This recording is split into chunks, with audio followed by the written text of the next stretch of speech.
It's a good driver. It's a really good, enjoyable listen.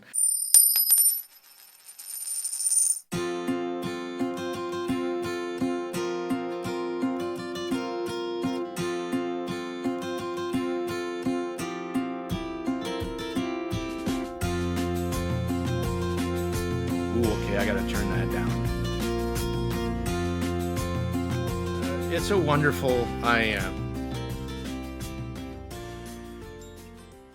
We're sorry, the number you have dialed is not in service at this time. Hello, everyone. This is a Tone Deaf Monk. Thank you, ladies and gentlemen, for watching my video. I am going to share my impressions of the latest collab by Hawaii Bad Boy. He had an Oppoty. You'll see what I did there. Opportunity to do a collab with Blon, who has been extinct. I'm going to call that one. I never had the opportunity to listen to the original Blon 03. And that's okay. So I'm sharing you fresh impressions for this one. Now, I bought 2 sets because, you know, I thought it would look really cool to have one dark blue one left and one gold one right. Yeah, they're both really pretty. They both have an excellent shell, excellent fit. I heard that was something that was in the past an issue, and I have no issues with this. It's a great shell shape. They're really well made, and yeah, no, they're fit and finish pretty fantastic. Here's the other set without the. You can see the nozzle is a great length. It's a you know, not short, not long, just medium, quite nice. There's a vent hole on the nozzle, and there's also a back vent as well. So quite well done. The cable. Let me unplug this from the second set, still on the burning rack. The cable comes with a pure copper. Great cable, probably one of the best little cables I've seen in single-ended, and because it's copper, the shout out here is because it's mated perfectly. It's not an SPC, it's not a silver cable, and I'll go into my sound impressions in a bit, but I think it's perfectly, it was a great choice for this IAM. So obviously some thought went into that as well. The box was kind of nice. I don't really get into that just because I won't even use that really cool cable because I use mostly balanced. So on my set, there's a 4.4 7N oxygen-free cable. So again, I found the best pairing for me was a pure copper cable and a more resolving source, so not a warmer source. And we'll get into the sound impressions because that also plays a big point. So if you have like an ESS DAC or a Cirrus Logic one, something more resolving would be great. E1DA, fantastic. But I don't really think it matters too much as long as you don't have a source that's super warm. So don't think there's too many issues there with sources. Tips, again, I'm a massive fan of big fat wide bore tips, especially with IMs that have bass. I mean, I don't want to add more bass, and I want to add as much soundstage as possible. Now, since we talked last, I've got a IEC 711 testing rig, so I do that. I'm also set up on SquigLink, and I'll set up a link to that as well, so you can see my testing, and I'll share you some of my graphs and what I did. At the end of this video, I also am going to compare it only to one IEM, and that is the Kiwi Ears Cadenza. So let's get into sound impressions a little bit with some tracks that I did. Now, to go over this, this is critical listening. This is not my overall sound impressions, just what I heard in these particular tracks and some of the notes that I made. And my genre, I know HBB is hip hop, rap, reggae, classic rock. That's his library, and it's kind of tuned very much like that. And if you see my target curve and his, we very much align as well. So, do I like the Z300? Yeah, I do. Let's talk about some individual tracks, just so my library is all over the place. I'm not just that. For me, I'm also lots of jazz. Female vocals is my shtick. Violin, piano, but I love my female vocals, my female rock vocals. That's what I really love. And, stuff like Crystal Meth, that kind of thing. So I'm all over the place with my music, and it really just depends on my mood. So there you go. Sometimes I'm in an old school grunge. Sometimes I'm in a Metallica. I've been listening to a lot of the new album. I love it. Sometimes I just want, Tracy Chapman. Sometimes I just want Go-Go Penguins. So there you go. And I got some of all that on here. Let's talk about rock. Enter Sandman, S&M 2. I listened to this particular track to give me a sense of stage. How big of stage can the IAM present?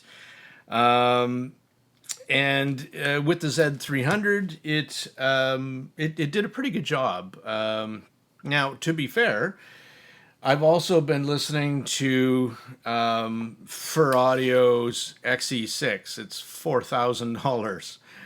So, gives me a pretty good idea what stage could sound like at $4,000.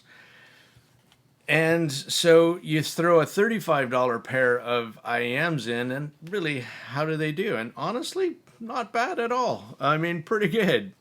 Look at the price difference. That's astronomical. That this thing even just plays music at that price is fantastic. But going back to S&M 2, it didn't give me the hugest sense of stage, but it did a pretty good job, and the vocals were great. Lux Eterna,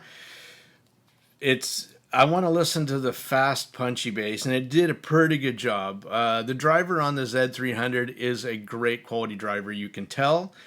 It does vocals really, really nicely and smoothly and organically. That's and a check mark. I got a check mark. That's a good thing.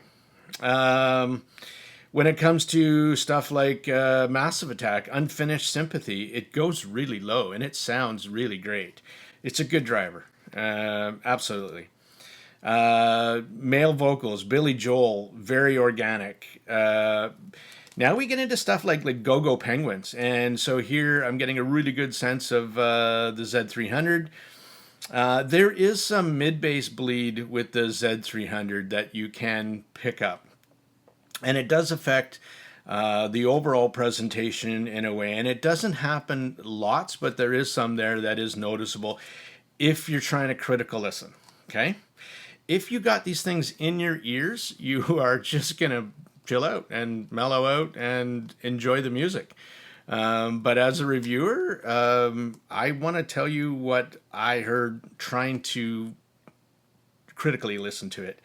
So Go-Go Penguins, modern jazz. I found a bit too much bass bleed in this kind of music, especially with this band.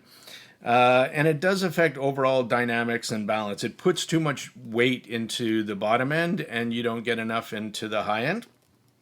And I'll pull up a graph here, and you can just kind of see, and we'll go over that maybe a little bit. About what I'm seeing, what I'm hearing actually, because I listen first and then I throw up the graph, right? I measure it. Hani Arani. So, oh my God, why would you name a song like this? I can't pronounce that. Ni Pokanzanzi mi basti? Whatever. It's got violin, it's got piano. This was so well done on the Z300, it put me into a trance. And again, I hate when that happens because I'm trying to listen, damn it, and stop pulling my focus. In fact, not pulling my focus away. It was doing the opposite. It was just zoning me out because it had that effect. So that's a really good thing. It did it well. Did that come across? Okay. Vivaldi Double Cello Concerto Movement Number 1. Tina Gao. Wow. The strings are done so nicely on the Z300. It's hard to criticize that for all. Crystal Method, boom, boom, boom. We get into female vocals, and here is where the Z300 kind of falls down a bit because the mid-bass bleed does affect female. It's a trade-off. It really is. Do you want to add more note weight to, instruments and male vocals? Something is going to suffer in the top end unless you boost the top end. So, not, and it's not to say like Lord sounded bad or wrong. It just when you start comparing to, you can say anything about any IM, it sounds this way, but how does it sound this way compared to X, right? So they do sound good. It had me wishing female vocals had a bit more resolution, more crispness, more details. And some of that is taken away a little bit by the extra bass energy, lower end and mid bass. So where it adds in some really, really nice husk to male vocals, it adds also that weight to female vocals, and it doesn't make them sound proper. If you prioritize female vocals, then the Z300 will do it well, but it won't do it exceptionally well. Like Ellie Goulding, Power, a classic song where I just noticed the mid-bass washes out the vocals. She sounds a bit recessed. And it's not like the vocals on the Z300 are recessed. They're not at all. But female vocals will play a little bit more back in the mix just because of that, what I just mentioned as well. Overall, my impressions of the Z300, you get a bit of that bass bleed, and it's totally forgivable, absolutely. And you only get it occasionally, so it's not like it's a big deal, but it something, it makes pulls a little bit soft. But just really makes male vocals really nice. Like The National, if you listen to any of his songs, really deep voice, and it does it so well. Bass is really nicely weighted. It's a very organic driver. It's not the fastest driver. I wouldn't describe the Z300's driver as being punchy. I would say it's more organic in its nature with some weight. And it's really nicely done. When there is energy down there, there is a perfect amount of energy. And the bass it's really not overdone, which is a really pleasant experience. When the track has bass, you get what's in the track, and that's really good. Shaggy, Massive Attack, full on, great experience. Sometimes the Z300 did have me wishing for a bit more attack. For $35, just be able to hear some details like what you can hear, like in Lou Reed's pulls on the Walk of Life, Walk on the Wild Side. That's really good. This is $35, right? And I know for some people that's a lot of money, and that's why you have options and why you're listening to and watching and reading different reviews to see if this is worth your hard-earned greenbacks. or whatever denomination you happen to use. The Haniarani piano, it can pick that up. It can pick up those subtle nuances in the secondary mics on the strings of the piano. So that's really, really good. When it comes to stage, when I listen to some Dead Can Dance live, it's a great couple tracks that has a great sense of stage. The Z300 did it with a great sense of height and width. Definitely not the Z300. I would say is not the most resolving beast monster out there. It's more on the musical, organic presentation side of things. Micro, macro details, again, probably not its strong suit. Like Live and Let Die, Royal Philharmonic Orchestra, that's a good one that I use to get that sense of soft passages, loud passages, and how much excitement it can bring into the mix. And it did it quite well. But it doesn't allow you to really get enveloped in, it doesn't really pull you in deep. And in its $35 price point, it does it really, really well. But now you can hear the difference between this one and one that's 150, one that's 300. I mean, your return on your investment does diminish as you go up, but in some of these parts, it does it really well. What I did find about the Z300, I find at higher volumes, it got a bit sibilant and splashy, and that's when I took off an SPC cable, a silver-plated cable, just because I found it did it too much. Especially, it really happened only in higher volumes, but I did find the Z300 get a bit sibilant and splashy, especially on the busier tracks and at volume. You really noticeable, like the Crystal Method at crazy volumes, and on trip out, it really was like, ooh, okay, I got to turn that down. That was the reason why I chose and why I say the Z300 pairs really well with a pure copper cable, because you don't really want to add too much of that higher end in or attention to that, I think. And it depends on really how treble sensitive you are as well. I mean, if you're not, then full steam ahead. Put it on an SPC cable. You'll get more resolution. You'll get more micro details out of it. And it's not going to, cables aren't going to change the IM to something that it isn't. It might enhance it a small amount. So that's how I treat cables. Once I tip roll, once the sources, I think the cable is probably near the end of the chain of importance. So definitely tips. You get a good selection of tips. Don't worry so much about sources. Get a dongle for sure to get you some extra power. You don't have to spend too much. The Truthier Shiro I really like a lot. I think it's a good value. And some, and then at the end get some cables. So if you found, get an SPC cable, get a solid, I'm not a fan of pure silver. I'm a little treble sensitive. So I don't use that too much unless an IM screams for it.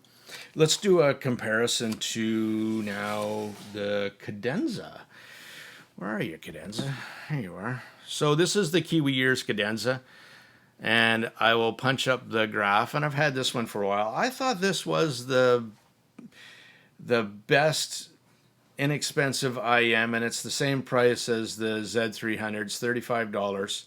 Comes in 4 different colors, and I thought this was the best that I found in the inexpensive price point at $35 last year. I also like the Truthier Ola as well, but I thought this one did really well. I like the way, let's just compare it. So cadenze versus Z300. This one hits harder. For my personal taste, I like the sound and the weight and the speed of the cadenze over the Z300 driver. The Z300 plays vocals differently for male and female. So for males, I give it to the Z300. For females, Cadenza. It just has a little bit more energy in the top end, and that also plays into instrument details. It plays into staging is better there as well. Female vocals really killed it on this one versus the Z300. So again, if that's your priority, there's options out there at the same price. I think the Z300 versus the 2 maybe plays music more organically, more, you know, I wouldn't say laid back, but I would say musically. And especially in male vocals, they just sound really, really fantastic on that. So, you know, I prioritize female vocals. That's my $35 versus the 2. But also the thing is, I mean, very lightweight shells, teeny small ones, and the Z300 is, you know, a third bigger in the shell size. I wonder if I can show you that. Is that going to make sense? I don't know. So the cadenza is definitely smaller, but the heft and the weight, I mean, the build feels better on this one. This one just feels like a lightweight resin that it is. In case you were wondering, the little gunny sack that comes with, in fact, does hold the IEMs with the cable. Yes! You know what? For $35, you get a choice of 2 fantastic colors, excellent fitment, excellent build quality, great nozzle length, fantastic cable. If somebody was prioritizing male vocals, have a library maybe like Hawaii Bad Boy, pick it up for sure. You're going to really enjoy it. It doesn't do anything very bad. It doesn't do anything bad at all, actually. It's a fantastic value for $35. That being said, did it give me wow factor like the SimGod EA 500s? I'll probably say no, it didn't. For me, it didn't bring any special sauce. The Pen-On Fan 2, again, for me, lots of special sauce. There's a couple gems that resonate with me. My Zen's Mangered Up, again, another one. And not all the IMs that I have, you know, sound the same. There's certain things that it just makes me and put me in a happy place and enjoy the music. For the Z300, they sound fantastic, but they just didn't do anything special for me. And that's really what I want to leave it. Thank you. That was my take on the Z300. I thank you all, ladies and gentlemen, for again watching my videos and letting me share my impressions with you. Thank you so much. I love you. I'm out. What do you think, Lunk? Well, I wonder if these things are made of gold.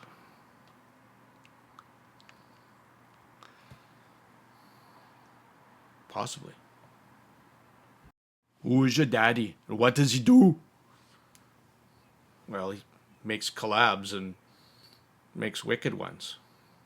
There you go.